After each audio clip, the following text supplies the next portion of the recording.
అది కాదు, వీడు ఆగడు. అది కూడా కాదు. ఆగదా? ఆగుద్దా? ఆగదా? ఆగడం కష్టమే. వద్దు అన్న ఒడిస్సాలో స్టార్ట్ అయ్యి అస్సాం వెళ్ళిపోతుంది. ఎంఎస్ రాజు గారి కెరియర్లో కొన్ని బ్యూటిఫుల్ మూవీస్ ఉన్నాయి. దేవిపుత్రుడు, వర్షం, నువ్వొస్తానంటే నేనొద్దంటానా, ఇలాంటి కొన్ని కల్ట్ మూవీస్ తర్వాత ఆయన ఇంకొన్ని ఆస్కార్ విన్నింగ్ మూవీస్ కూడా తీశారు. అందులో ఒకటి మళ్ళీ పెళ్లి. ఇక ఇప్పుడు ఆయన డైరెక్షన్లో వచ్చిన మూవీ అగద.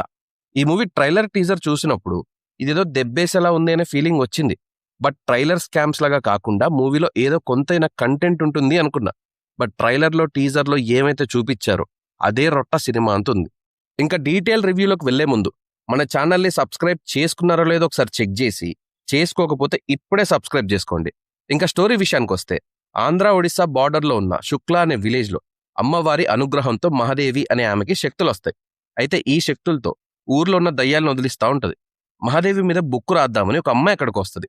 అసలు మహాదేవికి శక్తులు ఎందుకు వచ్చాయి, ఆమె అదే గ్రామంలో ఉండడానికి పర్పస్ ఏంటి, ఇదంతా తెలుసుకునే గ్యాప్లో మహాదేవి ఫ్యామిలీ మెంబర్స్ ఒక్కొక్కరిగా చనిపోతూ ఉంటారు. తన ఫ్యామిలీలో ఒక పర్సన్ అయిన మహిమ హ్యాంగ్ చేసుకొని చనిపోతుంది. సో అసలు అక్కడ ఏం జరుగుతుంది అని తెలుసుకోవడానికి వచ్చిన మహాదేవికి దీని వెనక్కున్నది అగద అనే ఈవిల్ పవర్ అని తెలుస్తుంది. తర్వాత ఏం జరిగింది, అసలు ఎవరి అగద, మహాదేవి ఫ్యామిలీని ఎందుకు టార్గెట్ చేసింది, ఇదంతా రెస్ట్ ఆఫ్ ది స్టోరీ. ఏం సినిమారా బాబు, దండం పెట్టాలి. ఆ గ్రాఫిక్స్ ఏంటో, ఆ స్టోరీ ఏంటో, క్వాలిటీ పోర్షన్ అనేది ఒక్కట్లేదు, అన్ని బిలోపారున్నాయి. అగద చాలా పవర్ఫుల్ అని చూపిస్తారు, ఆల్మోస్ట్ ఆపడం ఇంపాసిబుల్ అనే రేంజ్లో చూపిస్తారు. కానీ అంతా బిల్డప్ ఇస్తున్నట్టు ఉంటుంది తప్ప ఒక్క సీన్లో కూడా మనకి పవర్ఫుల్ అనిపించదు. జస్ట్ డైలాగ్స్తో పవర్ఫుల్గా చూపించాలి అనుకున్నారు తప్ప అసలు రియల్ పవర్స్ ఏంటి అనేది ఆన్ స్క్రీన్ ప్రజెంట్ చేయాలి అని అస్సలు అనుకోలేదు. అలాంటప్పుడు లేపడం ఎందుకు? మళ్ళీ ఈ దారుణంలో కొన్ని సీన్స్ అని కొన్ని బ్లాక్స్ అయితే రిపీట్ అవుతూ ఉంటాయి. ఓర్ బాబోయ్ ఇందా చూసావరా అన్న వినకుండా మళ్ళీ చూడు అని వేస్తూనే ఉంటారు. ఇదెక్కడ టార్చర్ రా నాయన, థియేటర్లో కట్టేసి కొట్టేశారు. అసలు అయ్యేం గ్రాఫిక్సో, వేరే ఇండస్ట్రీ వాళ్ళకి మనల్ని ట్రోల్ చేయడానికి రిలీజ్ చేసిన మీమ్ స్టఫ్ లాగా ఉంది. కొన్ని క్యారెక్టర్స్ కానీ వాటి రైటింగ్ కానీ చాలా ఇరిటేటింగ్గా ఉంటుంది. మరి దాన్ని హారర్ అనుకున్నారో సస్పెన్స్ అనుకున్నారో కానీ చిరాకు వచ్చింది. అసలు మెయిన్ ప్రాబ్లం అంతా రైటింగ్లోనే ఉంది. రైటింగ్ అలా ఉంది కనుక డైరెక్షన్ కూడా అలానే ఉంది.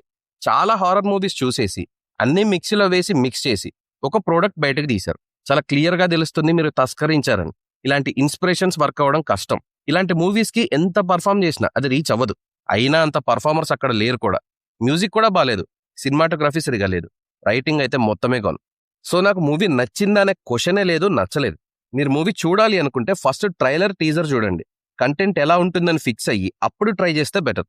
కానీ మీరు మూవీ చూస్తే మాత్రం మీ ఒపీనియన్ని కామెంట్స్లో మెన్షన్ చేయడం మర్చిపోవద్దు. నా రివ్యూ నచ్చితే మన ఛానల్ని సబ్స్క్రైబ్ చేసుకోండి. మళ్ళీ నెక్స్ట్ రివ్యూలో కలుస్తా.